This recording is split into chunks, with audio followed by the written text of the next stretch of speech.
नमस्कार, स्वागत है हमारी इस खास पेशकश मिस्टर प्रेसिडेंट। रायसीना हिल की रेस शुरू हो चुकी है। रायसीना हिल यानी राष्ट्रपति भवन। राष्ट्रपति भवन यानी दुनिया के किसी भी स्टेट हेड की इमारत का सबसे खूबसूरत इमारत, उनकी सबसे बेहद खूबसूरत सबसे बड़ी इमारत। और इससे भी ज़्यादा बड़ी बात है, दुनिया का सबसे बड़े लोकतंत्र का प्रथम नागरिक होना। इस वक्त हमारे राष्ट्रपति हैं रामनाथ कोविंद, जिनका कार्यकाल 24 जुलाई को पूरा होना है। उससे पहले अगले राष्ट्रपति के चुनाव की प्रक्रिया शुरू होनी है और पूरी हो जानी है 24 जुलाई तक।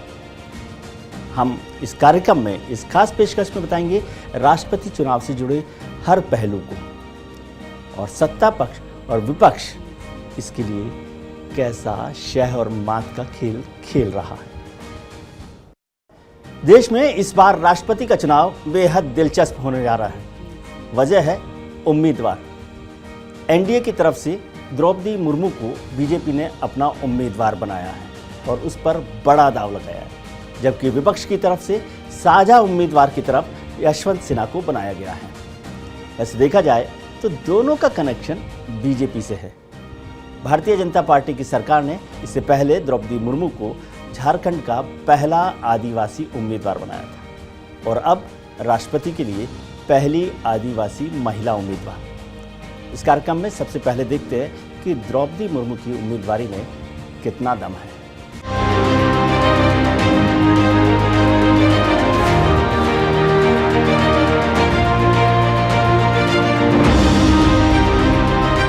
अगले कुछ दिनों में ही देश को अगला राष्ट्रपति मिल जाएगा। इसके लिए बीजेपी की अगुवाई वाली एनडीए ने द्रौपदी मुर्मू को अपना उम्मीदवार बनाया है, तो विपक्ष के उम्मीदवार यशवंत सिन्हा है। अगर बीजेपी की महिला उम्मीदवार द्रौपदी मुर्मू चुनाव जीत जाती हैं, तो वो भारत की दूसरी महिला राष्ट्रपति बन जाएंगी। इससे पहले प्रतिभा पाटिल को भारत की पहली महिला राष्ट्रपति होने का गौरव प्राप्त है। एक बार फिर महिला देश के सर्वोच्च पद पर आसीन होने के एक कदम दूर हैं। हैरानी की बात यह है कि देश के सबसे बड़े पद के लिए जब द्रौपदी मुर्मू के नाम का ऐलान किया गया, तब उन्हें पता ही नहीं था कि वो राष्ट्रपति पद के लिए चुनाव लड़ने वाली हैं। उन्होंने टीवी में अपना नाम देखा। राष्ट्रपति उम्मीदवार बनने के बाद द्रौपदी मुर्मू ने कहा, मैं आश्चर्यचकित हूँ और खुश भी, क्योंकि मुझे राष्ट्रपति पद का प्रत्याशी बनाया गया है। मुझे टेलीविजन देखकर इसका पता चला। राष्ट्रपति एक संवैधानिक पद है और मैं अगर इस पद के लिए चुन ली गई, तो राजनीति से अलग देश के लोगों के लिए काम करूंगी।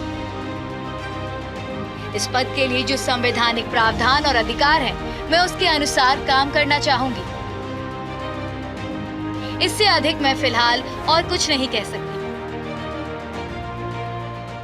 आज ये जो आदिवासी एक महिला है, उनको जो राष्ट्रपति उम्मीदवार बनाया गया है, और ये संभव हो पाया है मोदी जी का नेतृत्व में, एनडीए की नेतृत्व में, एनडीए की सरकार में। आज एक छोटा गांव से भी जाके देश का सर्वोच्च पदवी में मन स्थापित होने के लिए जो निर्णय किया गया है, वो बहुत खुशी की बात है। इस एरिया का सब आदिवासी समाज बहुत खुशी है इसके लिए, और हम लोग भी बहुत खुशी है। एज ए ट्राइबल हम बहुत खुश हैं कि हमारे ट्राइबल लेडी, हमारे दीदी जो है राष्ट्रपति बनने वाली है, कि ये हमारे सौभाग्य है। पूरा हमारे जितने भी ट्राइबल है सबके लिए ये सौभाग्य है, इसलिए मैं बहुत ज्यादा खुश हूँ। मेरे को बहुत अच्छा लग रहा है कि आज जो है हमारा अपना दीदी है आज राष्ट्रपति बनने जा रही, तो इसके लिए पहले तो बहुत बहुत बधाई हो, बहुत बहुत बधाई मैडम जी को। ये मयूरभंज के लिए, उड़ीसा के लिए, सारा भारत के लिए बहुत खुशी का विषय है, गर्व का विषय है। स्पेशली मयूरभंज के लिए बहुत गर्व गौरव के विषय, ऐतिहासिक दिन है। आई प्राउड टू बी ए मयूरभंजिया। जैसे ये एक आदिवासी महिला को, मयूरभंज जैसा आदिवासी अध्युषित जिला है, इस जिला से एक महिला को लेकर देश का सबसे बड़ा पद में बैठाया। धन्यवाद दूंगा प्रधानमंत्री नरेंद्र मोदी जी को, एनडीए को। झारखंड की राज्यपाल रह चुकी द्रौपदी मुर्मू की जिंदगी काफी दुखों और संघर्षों से भरी है। गरीबी और पिछड़े इलाके के होने की वजह से उनका संघर्ष कम मुश्किल नहीं था। फिर भी उन्होंने कभी हार नहीं मानी। जब ऐसा लग ही रहा था कि सब कुछ ठीक होगा, तब किस्मत ने द्रौपदी के साथ एक क्रूर मजाक किया। शादी के कुछ साल बाद ही उनके पति श्याम चरण मुर्मू हमेशा के लिए साथ छोड़कर चले गए। यह दुख कम नहीं था कि उन्होंने अपने दोनों बेटों को हमेशा के लिए खो दिया। इसके बाद उनके ऊपर दुखों का पहाड़ टूट गया, लेकिन फिर भी उन्होंने कभी हार नहीं मानी और सभी बाधाओं को पार करते हुए आज वो यहां तक पहुंची हैं। द्रौपदी मुर्मू आदिवासी समाज से आती हैं। उनका जन्म 20 जून 1958 को ओडिशा के मयूरभंज जिले के बैदापोसी गांव में हुआ। उन्होंने भुवनेश्वर के रामा देवी महिला कॉलेज से कला में स्नातक की डिग्री हासिल की। ओडिशा सरकार की सिंचाई और बिजली विभाग में क्लर्क के रूप में काम किया। रायरंगपुर में सहायक शिक्षक के रूप में भी काम किया।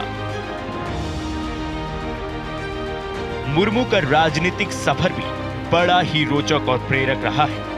उनके इस सफर में कई रिकॉर्ड दर्ज हैं। वहीं अगर मुर्मू राष्ट्रपति बन जाती है तो 2 रिकॉर्ड और उनके नाम दर्ज हो जाएंगे। एक तो वो पहली आदिवासी राष्ट्रपति बनेंगी और प्रतिभा पाटिल के बाद दूसरी महिला राष्ट्रपति होंगी। तो आइए मुर्मू के राजनीतिक सफर पर एक नजर डालते हैं। 1997 में मुर्मू पहली बार चुनाव लड़ी और पार्षद चुनी गई। रायरंगपुर सीट से 2 बार विधायक के तौर पर निर्वाचित हुई। 2000 और 2009 में बीजेपी के टिकट पर विधायक चुनी गई।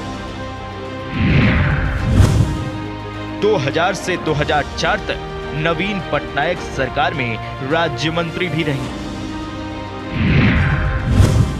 मंत्री के तौर पर 2-2 साल तक वाणिज्य और परिवहन विभाग का प्रभार संभाला। 2007 में ओडिशा विधानसभा द्वारा उन्हें सर्वश्रेष्ठ विधायक के लिए नीलकंठ पुरस्कार से सम्मानित किया गया। 2006 से 2009 तक ओडिशा बीजेपी एसटी मोर्चा की अध्यक्ष भी रही। 2 बार बीजेपी एसटी मोर्चा की राष्ट्रीय कार्यकारिणी की सदस्य भी रही। द्रौपदी ने भारतीय जनता पार्टी में शामिल होकर अपना राजनीतिक कदम आगे बढ़ाया था। वो शुरू से बीजेपी में ही रही। जब नरेंद्र मोदी प्रधानमंत्री बने तो उन्होंने वांछित समाज और अनुसूचित समाज को साधने की लगातार कवायद की। इसी का परिणाम था कि उन्हें देश की पहली आदिवासी राज्यपाल होने का गौरव भी प्राप्त हुआ। और वो झारखंड की ऐसी पहली राज्यपाल थी जिन्होंने साल 2000 में इस राज्य के गठन के बाद से 5 साल का कार्यकाल पूरा किया।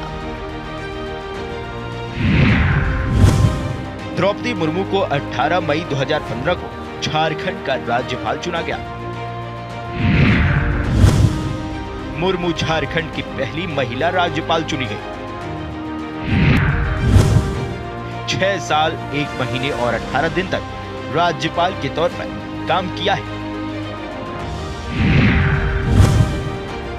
मुर्मू ने अपने कार्यकाल के दौरान कई महत्वपूर्ण फैसले लिए। रघुवर दास और हेमंत सोरेन दोनों मुख्यमंत्रियों के साथ काम किया। खैर, अगर द्रौपदी मुर्मू राष्ट्रपति बन जाती हैं, तो वो देश की पहली आदिवासी होंगी जो देश के इस सर्वोच्च पद तक पहुंचेंगी। ऐसे में उनका राष्ट्रपति बनना आजाद भारत के इतिहास में एक बड़ा कदम साबित होगा। Bureau report, news India.